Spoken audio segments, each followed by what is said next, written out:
Highway ছেড়ে আমরা প্রথমে চলে এলাম শ্রীনগরের ভাগ্যকুল গ্রামে। মেইন রোড থেকে ভেতরে ঢুকতেই চোখের সামনে ভেসে উঠল শত বছরের প্রাচীন ভাগ্যকুল জমিদার বাড়ি। প্রায় 100 থেকে 150 বছর আগে বিখ্যাত ব্যবসায়ী যদুনাথ শাহ এই রাজবাড়িটি বানান। পরবর্তীতে তার পরিবারের এলাকা কুন্ডু চৌধুরী পরিবার হিসাবে পরিচিতি লাভ করে।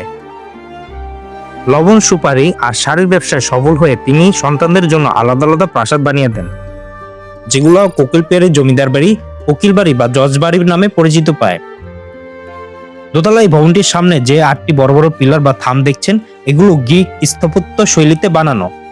মানিকগঞ্জের বালিয়াটি রাজবাড়ির সাথে কিন্তু এর বেশ মিল রয়েছে।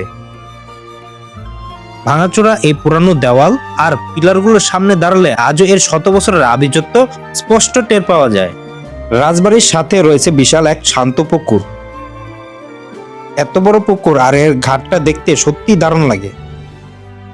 শহরের ইট পাথরের পরিবেশ থেকে এসে এমন নিস্তব্ধ জায়গায় বসলে সত্যি মন শান্ত হয়ে যায়।